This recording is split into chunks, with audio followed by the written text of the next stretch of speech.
responsible people who are authorized under state law to own a gun and possess a gun, those aren't the ones out there committing gun violence. The people who are committing gun violence are people who have stolen guns. I mean, most of these guns used in murders, at least in our county, they weren't legally purchased at a gun shop.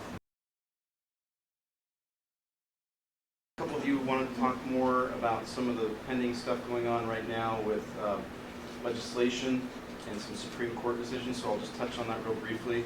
When it comes to a couple Ninth Circuit Court of Appeals decisions that just came out in the last 2 or 3 days, the California enacted a magazine ban for firearms, so you couldn't have a gun with a magazine capacity greater than 10 rounds. Yesterday, the Ninth Circuit placed an injunction against the state of California prohibiting the state from implementing that ban. The Ninth Circuit, yeah, which is unusual because the Ninth Circuit tends to be a very liberal-leaning court, and they have sided on the side of the Second Amendment proponents who have been pushing this, that the magazine ban is unconstitutional. It's still got further litigation to go, but an injunction has been placed on the state prohibiting the state from enforcing that section. The day before, on Monday, the Ninth Circuit came out with a decision about concealed carry, or open carry. And open carry is, there was a test case out of Hawaii, and the law was in Hawaii is that if you wanted to carry a gun, you could do so, carry open carry, so it's exposed, it's not hidden, and you had to have a permit to do so. And so the plaintiffs sued the state of Hawaii and said it was a violation of their Second Amendment rights, and the Ninth Circuit agreed with them and placed an injunction on the state of Hawaii and said you cannot regulate a person's right to carry a gun for self-defense. Now, these are all still subject to lots of litigation and Supreme Court eventually, and probably both these cases will end up in the Supreme Court. But if you are a Second Amendment proponent, then both these decisions are positive in that area. CCW, there's a reciprocal agreement between a lot of the counties, and we're not that reciprocal. I understand from past practice. What's the practice going forward? Well, in the state, so if you're issued a CCW, let's say, if you were issued one from Sonoma County, for sure, from me, right. You could carry your CCW authorizes you to carry in any county in the state. So it's good. It's good for anywhere in California, right, unless otherwise prohibited by law. So there's always that caveat. So you can't, just because you have a CCW permit does not allow you to carry that on an airplane, for instance. Right. Is that within another state? It's not. So there is a national legislation underway, what they call 50-state carry, which is a reciprocal agreement that if you have a CCW in Alabama, you can carry it here in California. That legislation is currently before Congress, so there's a lot of debate on that. We go in the back. Is there any legislation that says that a person who is told you're homeless, we have a place for you, you have to go there, do they have to go there? No, they don't have to go there.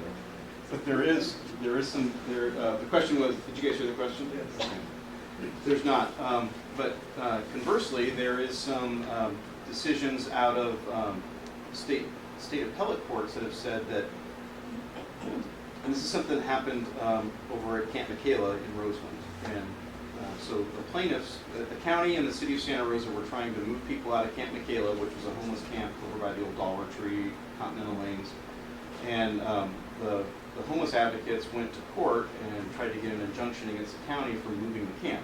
And the county's reason for wanting to move the camp is so that they could break ground on affordable, low-income housing.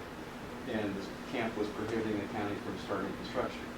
So they went to court, and the court denied the plaintiff's motion to stop us from moving into it to start construction. But what the court said is that, and they cited several decisions, and I'm not going to be able to do them out of memory, but they cited several decisions that says, look, if you were going to force a person who's homeless from public land, you must offer them an alternative.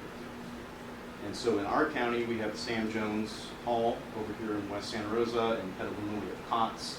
In Cloverdale, we have Wallace House. So there are homeless services available with shelter beds available. And so the court, in making that decision, said, well, you know, Sonoma County is evicting you off public land for the benefit of building a low-income housing, and the county has sources of shelter available to you, so that's why we're denying your injunction against the county. But there is some overriding case law that says if you're going to move someone, you have to offer them a place to be. Two questions, actually. The first one is about recidivism, repeat offenders. Do you happen to know what the recidivism rate currently is in Sonoma County? 59%. 59%? It's really Holy high. smokes, okay.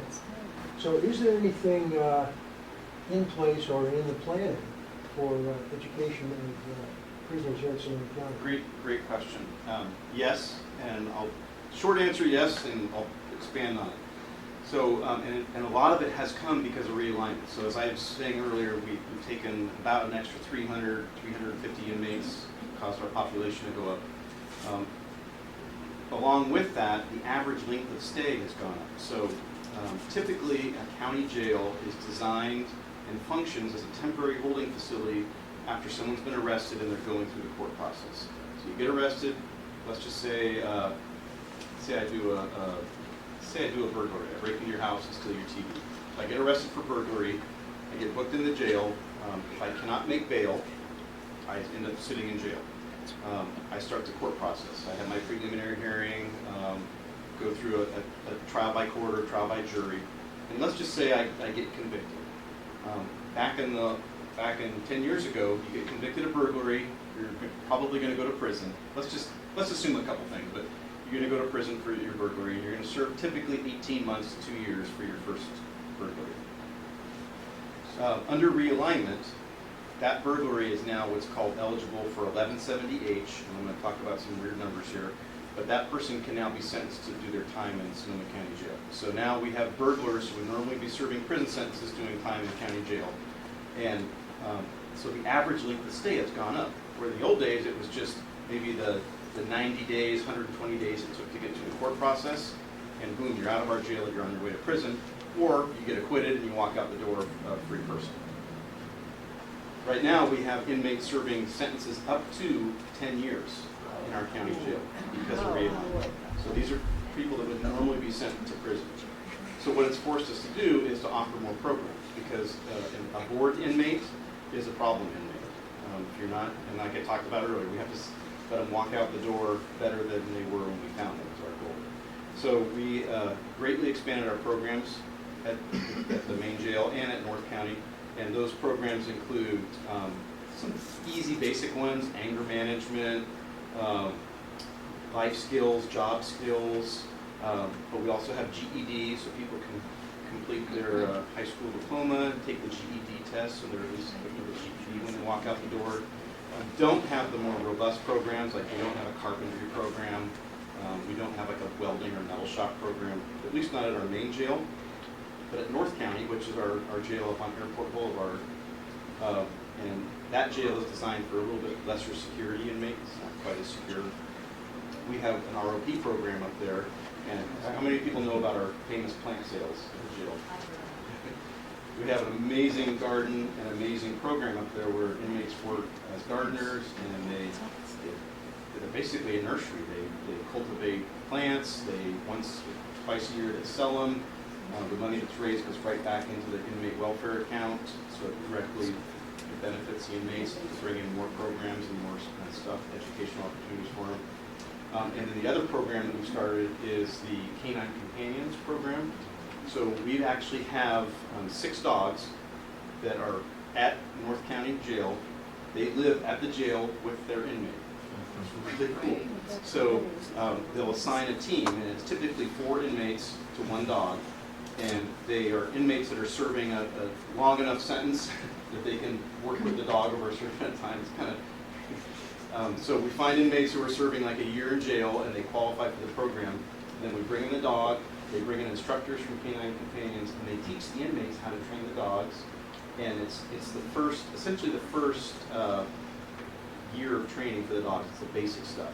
And then twice a year we have a graduation, and we bring in all the families, we bring in people who are going to be receiving the dogs, and they go through these series of, I guess I call it stunts, what they do. And so they'll bring the dogs in and they have a light switch that's mounted on like a piece of plastic, and they'll tell the dog, lights, and the dog will go over and use its nose to turn on the light switch. It's really cool. They have so if you're disabled and you can't touch the ground, bend over, they'll throw an item on the ground and say, the command, dog go over, pick it up and bring it back, put it in their hand. It's really amazing stuff we've done. So that's really cool. Inmates love it. It's been a good program. Is it super great job skills? I don't know, but it at least keeps them involved and maybe motivates them to the next step. Yeah. Do they always treat the dog well? Yes, yeah, and then it's monitored. We have a monitor there. Yeah. You'd be surprised. When you go to graduation, you've got these guys up there they've got tattoos on their necks, and they're giving the dog away to the person who's going to receive it, and they're crying, pet the dog and hugging it. And so it is really cool. But those are programs that we're going to have to continue to work on, expand as we meet this challenge of having inmates in our jail for longer periods of time. So it is serious. How strong is the volunteer program here? Are the library still, I used to do reading in there, or help with reading. How strong is that in bringing programs into the volunteer program, Sure. let's say, for the jail? So we have about 130 volunteers for the sheriff's office, and those volunteers are everyone from search and rescue. We have about 50 search and rescue volunteers that do more traditional.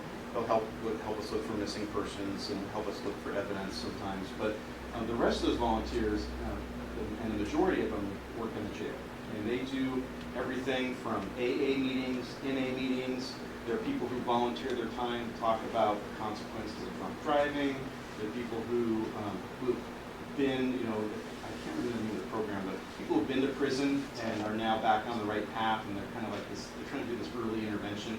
Of course, if you're in jail, it's kind of hard to get intervention because you're already there, but it's the whole idea is to reduce recidivism. So we have a lot of volunteers, and like Joan used to. I did reading, and Literacy. reading was so important to me for them to be able to read, and I also took AA in the jail. So I wonder if there's such a great need for people. It isn't that easy to get in. No, we make you pass a background. Yeah, right. And let's not forget faith-based programs. We have, I just signed off on a background today for a woman who's with Christian Science, and she wanted to bring ministry in the jail. So there's a variety of different ministries that are in the jail, all voluntary, of course, but we have Christian ministries, Jewish ministries. We don't have any Muslim ministries, and I don't know why. It doesn't make sense to me. We should have everybody involved there. But primarily it's Christian, Jewish, and then some Christian Science. Mormons come in, LDS comes in. Do you have very many Muslims in jail? Yeah, we actually do. In our county, we have a significant population of people from Northern Africa. So anytime that you have a population at your county, you're going to see them in custody. Also, Native Americans. There are certain, Native American religious rituals that folks like to be able to participate in. We have that available as well. That's a challenge because, like you said, Joan, every person who comes in our jail, we have to vet them. We have to put them through a background. Yeah. And so, because when volunteers come in, they are typically in our jail. We have a room that's probably twice the size of this room. It's one of our 2 program rooms. And we will have seats just like this, and if we're doing a ministry, a Christian ministry, or if we're doing anything else, there's direct contact between the person coming in and the inmate. So we have to vet them to make sure they're not bringing in cell phones or drugs or other kind of things. Your thoughts on gang issues in the county? Actually, multiple question. Interagency cooperation in the county and marijuana.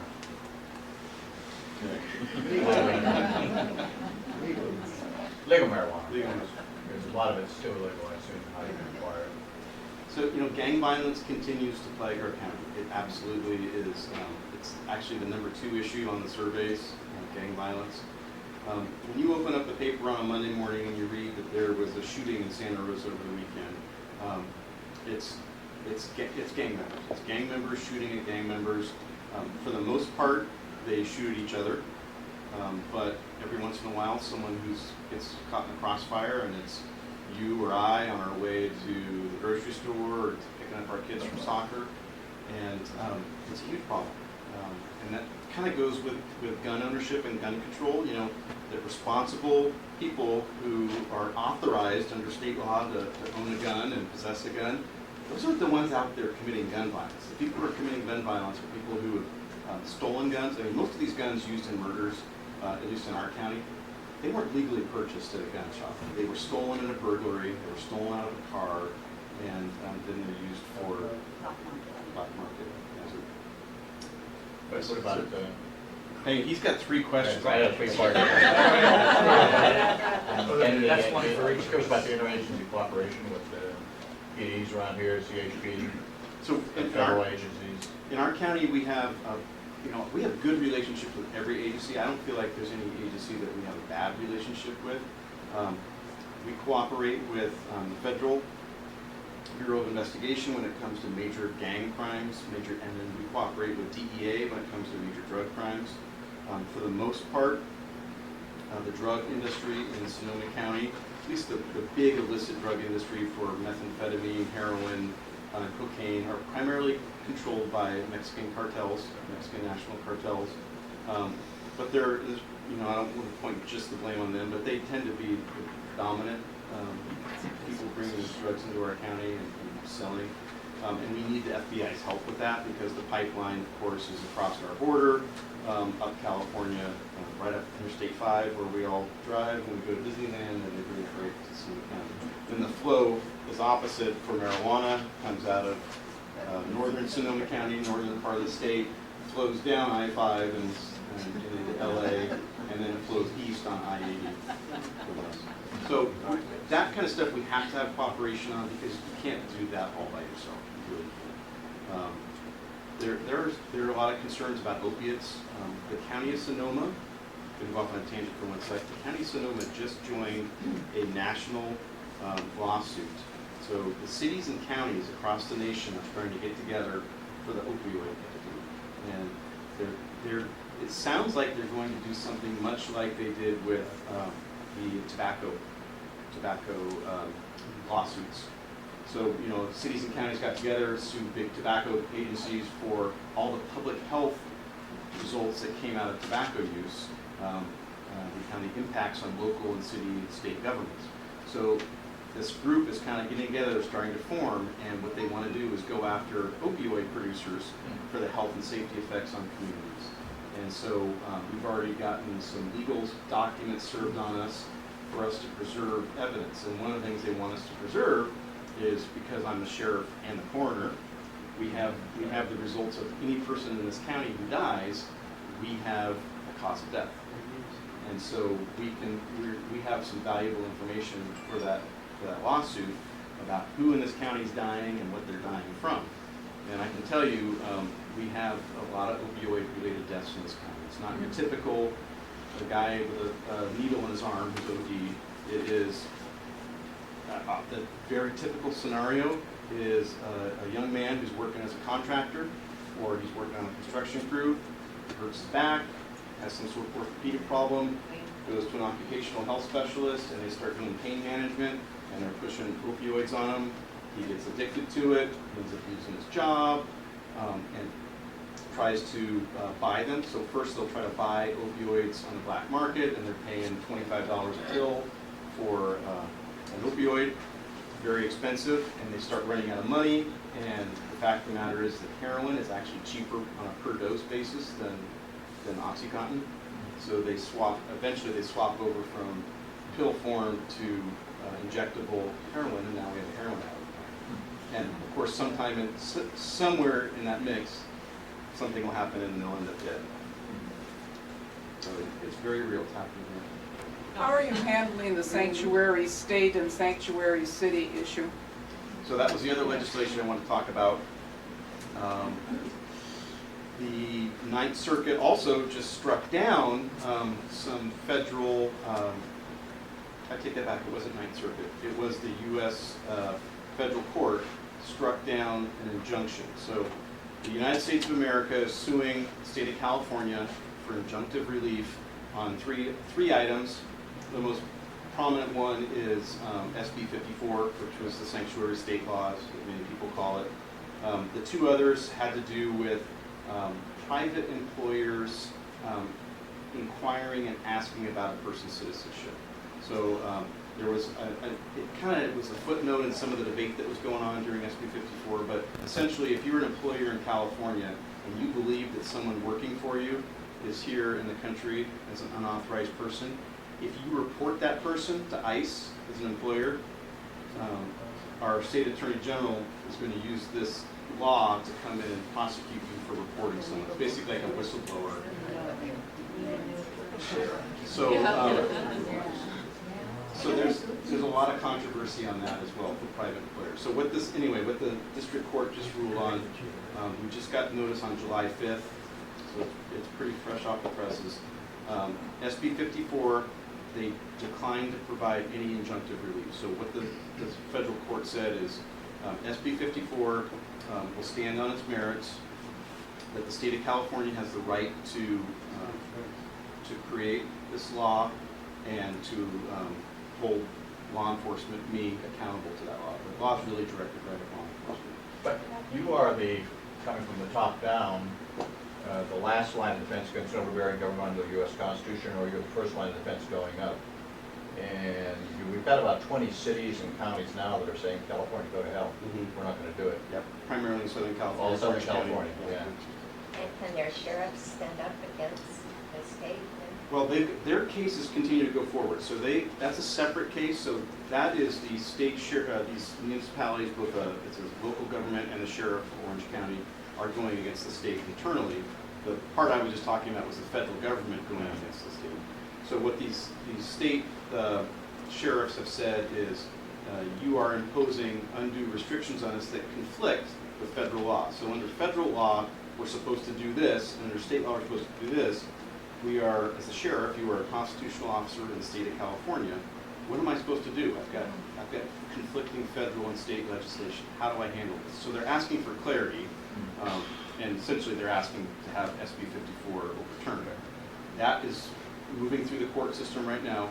What I can tell you in Sonoma County is our county council, the attorneys, so the sheriffs, we have a cadre of attorneys here in Sonoma County that work for all Sonoma County government.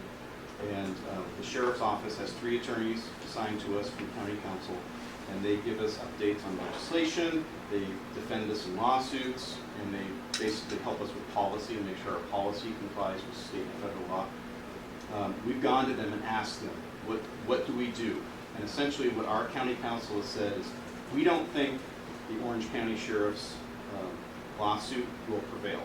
We don't think she will be successful in her efforts, and we want to take a wait-and-see approach. So wait and see what will happen with this pending lawsuit.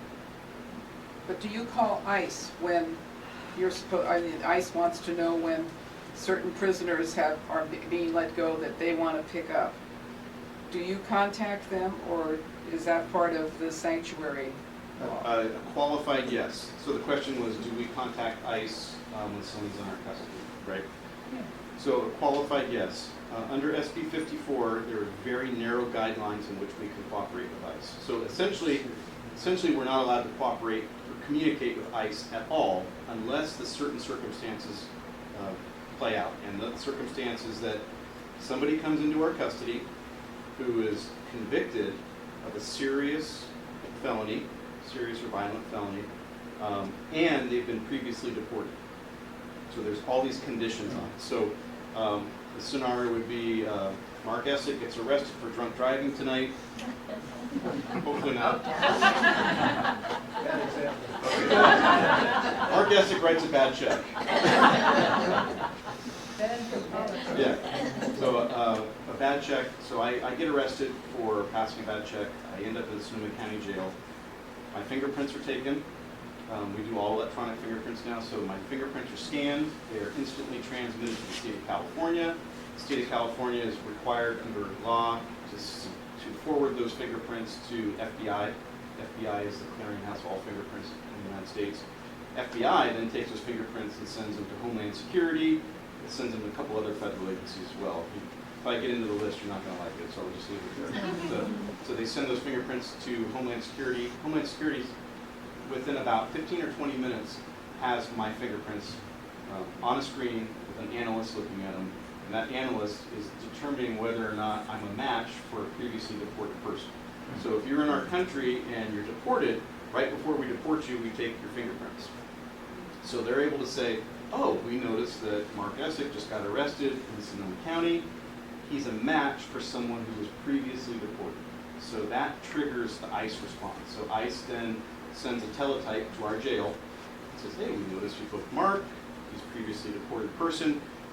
Whenever you're done with whatever's going on at the Sonoma County level for his bad check or his DUI, whatever you got him on, we want him because we're going to deport him.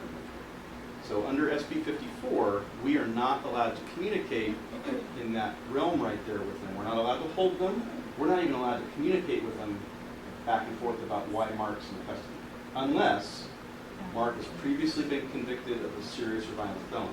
So even though I'm here right now, let's say in jail on a check case, misdemeanor, if I've got a previous conviction for maybe robbery, it's a felony, then and only then, the sheriff's office can say, oh yes, Mark's here, he meets the criteria, is previously deported and a felon, we'll cooperate with him. And then we send the information to ICE, they tell us we're going to come pick him up when we're done with him, and then when we're done with him, we send them a teletype and say, we're done with Mark, and they come and pick him up. So what that, numbers-wise, what's changed. So and this program was called Secure Communities. And it was actually a Clinton program that was started that really ramped up under Obama. And under the Obama administration, we were cooperating with ICE to the tune of about 800 to 900 deportees a year.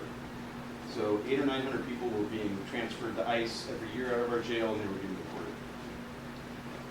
Right at the end of the Obama administration, they turned off the Secure Communities program, and I think in anticipation of probably the state of California getting ready to do SB 54. And today, we cooperate with ICE about 4 to 6 times per month. So I figure that's about between 45 and 60 deportees a year. But you're saying that if they trigger the system because they've been deported, so there could be someone here illegally and commit like 30 crimes, they've never been deported, so they're not triggering the system? That's right. So if you would not trigger the system if you've never been deported before. So if you entered the country unauthorized and you commit a crime for the first time, since you're not in the system yet, you're not going to pop up on Homeland Security. But actually, theoretically, you have multiple crimes, multiple convictions, as long as they never kicked you out, Yep. you're still Exactly. unbelievable. I have a hard time believing that the inmate population is as large as it is, because didn't Governor Brown just reduce felons to misdemeanors by the thousands Yeah. and release them all? Well, yes, More yes. than one? And that's what's, sometimes when you see the crime stats come out, they'll say like, we just had some crime stats come out and they said, oh, property crimes are up a little bit, but violent crimes are down. You really have to, you gotta look deeper when you see results like that, because what happened is that a lot of crimes that used to be felonies are now low-level misdemeanors. So it used to be a felony to do an auto burglary. So if you break a window on a car and steal a purse, felony, wasn't mandatory prison, but it was a felony. A lot of times, if it was a first offense, the DA's office would reduce it and reduce the charge and only file as a misdemeanor. But it was what we call a wobbler. It's usually a felony. Under all these different propositions that just passed a couple of years ago, all those things have been reduced to such a level that they are now misdemeanors or infractions. So And that also includes like rape and child trafficking? As long as it's rape not- of an intoxicated person, yes. I mean, Yes, that's- from being a felony This to a is misdemeanor. horrible. And then, so what happens for charging is that if you're a deputy DA and you've got an auto burglary case And it used to be a felony, and under your discretion, you could charge it as a misdemeanor. Now, it's a misdemeanor no matter what, and you have, your only discretion is to reduce it to an infraction. So when you see that, when they say, oh, property crimes are down and recidivism is down, well, property crimes are down and recidivism is down because crimes are still occurring, they're just no longer crimes. What can we do about that? Well, there's a huge, Well, yeah, the nuisance gonna do the same thing. there's actually legislation working its way through the state legislature right now to bring back, to elevate some of those crimes back to felonies. San Francisco, you guys ever listen to KCBS radio? San Francisco Police Officers Association runs a lot of ads on KCBS, and they had 30,000 auto burglaries last year in San Francisco. Skyrocketed through the roof. I was in downtown San Francisco. You walk, as you walk down the street, where parking stalls are, there's all this glass, automobile glass. You know, it's a little. It's like diamonds laying on the ground. You're like, okay, make sure I don't park my car here. I'm going to get broken into. Yes, sir. What is the percentage of illegal aliens in your jail? We don't know because we're not allowed to ask. Well, We're not allowed to ask. I know when Steve was sheriff, I heard something in the neighborhood of 30. But you don't know. Yeah. Under current SB 54, we are not allowed to ask. We're not allowed to ask. There is kind of a way. So under a State Department rule, we are required by the U.S. Department of State to ask every person coming into our jail if they would like us to notify their consulate that they've been arrested. So there's kind of a roundabout way that you can infer someone's immigration status or their nationality, but it's not. I mean, it's not really ironclad because if I'm visiting from France and I'm here on a tourist visa and I get arrested for DUI and they ask me, do you want your consulate notified? And I say, yes, I'm a citizen of France. I want to be notified my consulate I got arrested. That would count as a stat. And that doesn't really accurately reflect if that person's here legally or not. But we do ask, we're required by the State Department to ask that. And that's one of those conflicting laws. So SB 54 says you can't ask someone their immigration status, yet federal law says we have to offer the consulate services available to anybody who gets arrested. What about the crimes between gangs in our schools? I was substitute teaching at the Trinity School. I can't remember what it was called. Back then it was the Lewis. Lewis Adult School?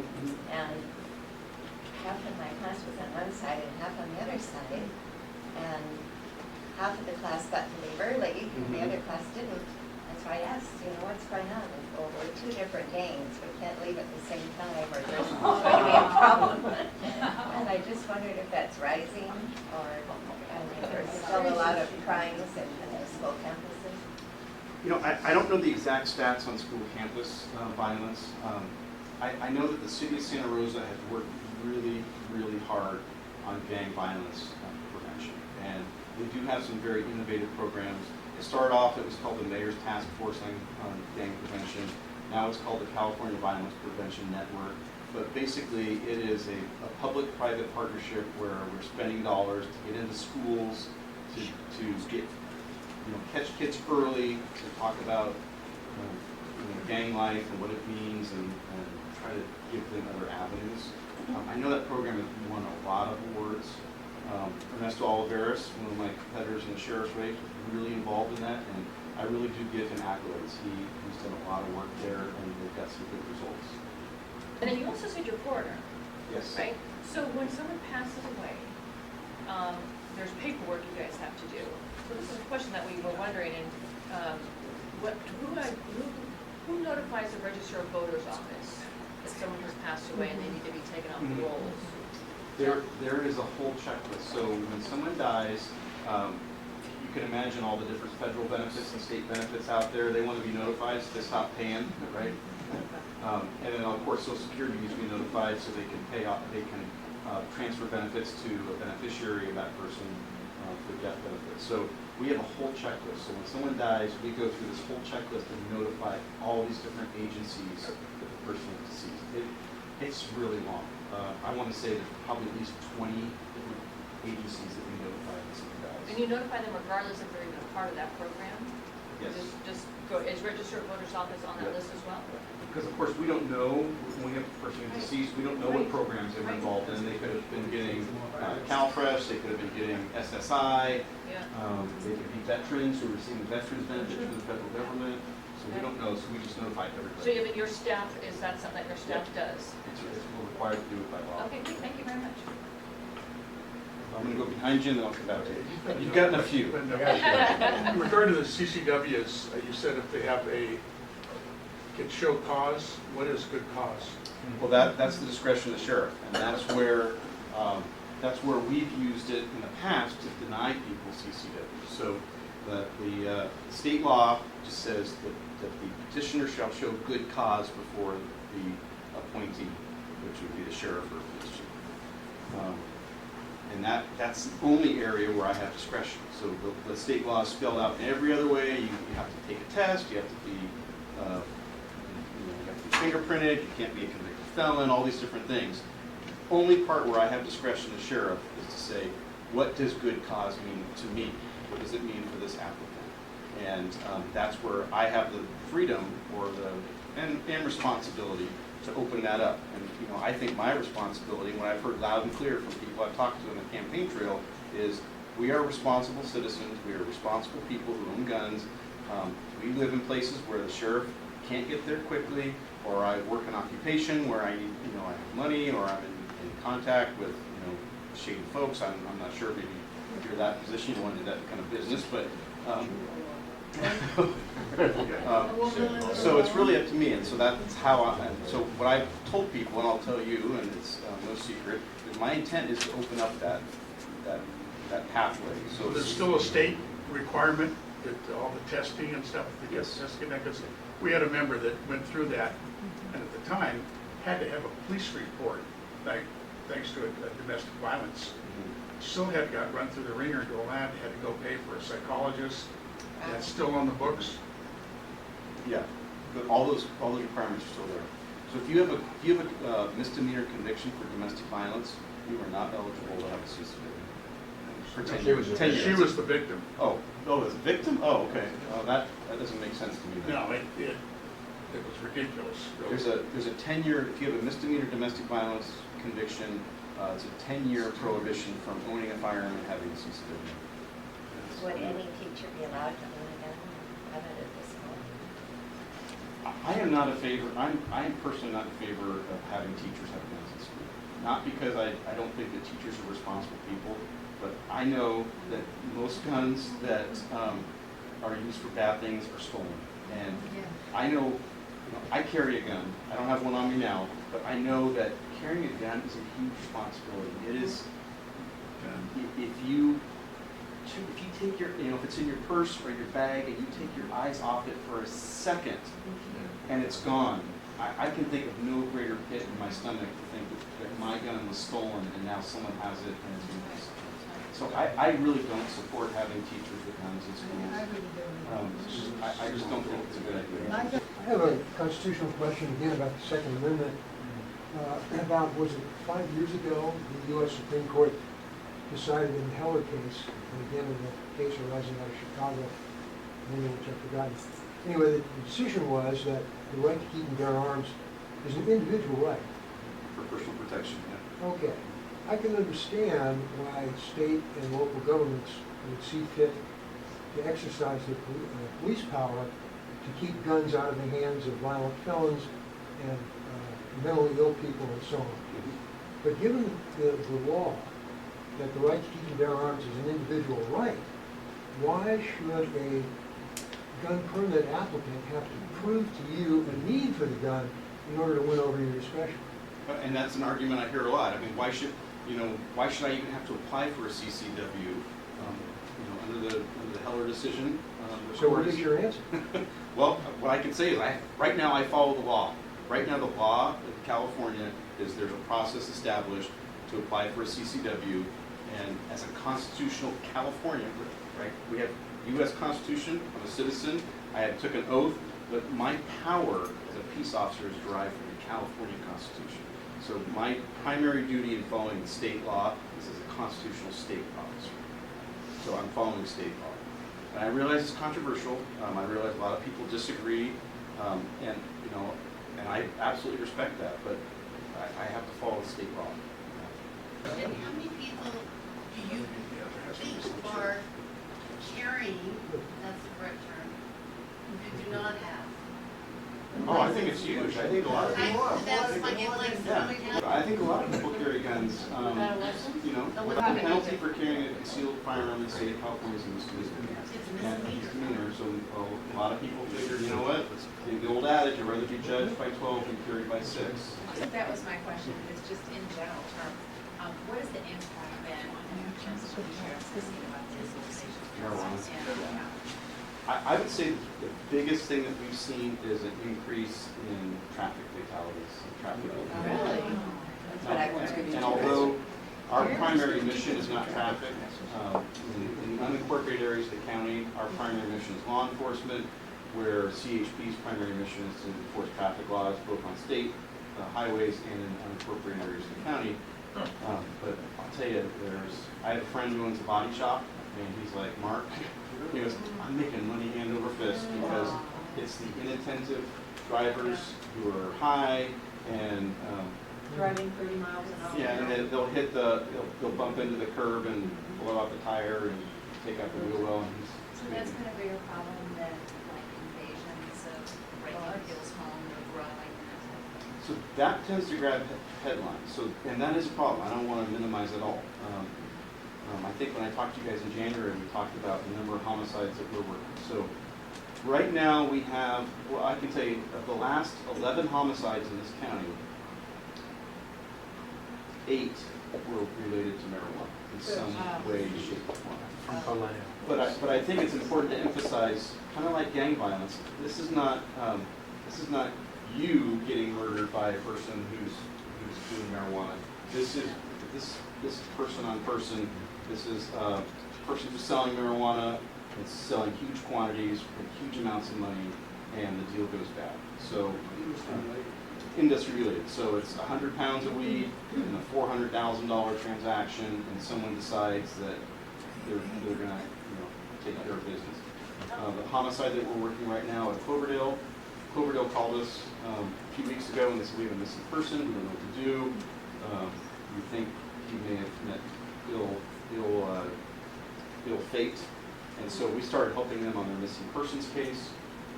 We ended up finding his car. He'd been abducted. Well, it turns out he'd been abducted from the Ray's parking lot, a little shopping center in Cloverdale, and his car was missing. So we put out an all points bulletin on his car, and we found his car parked over off of Marsh Road area. And so we started looking at the car, and then we got an informant who came and talked to us and said, hey, we've got some information. I think this guy's been kidnapped. And ultimately we discovered that he had been murdered, been abducted from Cloverdale, had been murdered up on Geysers Road.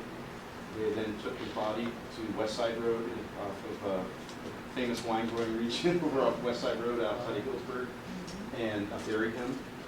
And so we went out there and we dug him up, and so we found him. He was killed over a $10,000 marijuana drug. $10,000.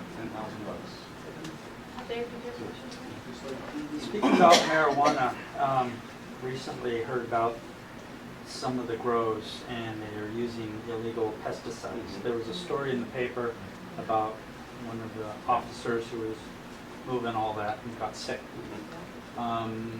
What's your understanding of that and your education that that's going to be a bigger and bigger issue? Yeah, environmental implications are huge for marijuana production. So that's why, if the county has created this permit system for growers, and if we can get people legitimized, permitted, and regulated, those are the ones that I'm happier about, because there is regulation, there's inspectors coming in. It's the people who are still operating outside of that it's no holds barred. Now they're tending to do it more on private property because they're finding people who are sympathetic to their cause, but it's unregulated. So they are, and again, largely cartels from Mexico are still involved in the production of marijuana even up here. So they're importing pesticides that are illegal in California, which is what happened in the Mendocino case. That deputy was exposed to this pesticide. They are using not safe practices. They're putting rat poison and other insecticides and herbicides out in rural areas. Sometimes it's on public land, it's in public parks, state parks, or private land. You're a rancher in Geyserville and you got 1,800 acres and you're running cattle on it, and you run across an illegal marijuana grow on your property. Your stream has been diverted. There's pesticides and garbage and trash everywhere, and it's just an environmental nightmare. So for those instances, we are absolutely still doing enforcement. So I want to make that clear. Yeah, there's been remember the, Dennis Mills Yeah. is a supervisor in Calaveras County, and they had over 12,000 grows up there, and they've done an extensive study on all the chemicals and how bad they're managed, and it's all environmental. we've got to go in there like a hazmat. It's so bad. It's And it disgusting. can pollute the waters of our Because, counties. and typically the folks who are tending the gardens live there and sleep there, so they're defecating and urinating in the creeks, the garbage, and it all runs right to the Russian River, you guys. It all runs right to our watershed. From your perspective, law enforcement, do you have any sense of whether legalization of marijuana is introducing the size of the black market for? Do we know the question? Oh, yeah. Has legalization of marijuana reduced the demand from the black market? Yeah, it trumps the black market, is more illegal. Well, the price has dropped up. The price of marijuana has just bottomed out. We went from $3,000 to $3,500 a pound pre-legalization. Right now, it's floating about $800-900 a pound. So the price has just absolutely bottomed out locally. However, you buy a pound of marijuana here for $900. You drive it 2,500 miles to the east, and it's now worth $5,000. So that is a huge problem for us. So that's when we see these people who are coming in from out of the county and out of the state and committing homicides. That's what's going on. Brian? The reason why I'm asking that question is I'm assuming that if people are engaging in black market sales of marijuana, that's going to create other problems, criminal problems. So I'm just trying to get an idea of whether this effort to legalize marijuana is helping in that area. Is it actually reducing the amount of black market activity? My seat of the pants right now is no. The answer is no. If we get federal legislation that legalizes marijuana in all 50 states, I think then we might see a drop in crime in California, because if it's legal everywhere, it drops the incentive to buy and sell across state lines, and I think that would. But it's a guess. I don't know. Yeah. Okay, but you're saying now that even though it may make it less profitable for people to engage in black market sales here, like you said, you drive it someplace and you still make a huge profit. Exactly. I mean, I think this is going to sound silly, but I think the time that we will see violence drop when it comes to marijuana is when you can walk into 7-Eleven and buy a pack of marijuana like you can a pack of cigarettes, and it becomes a. When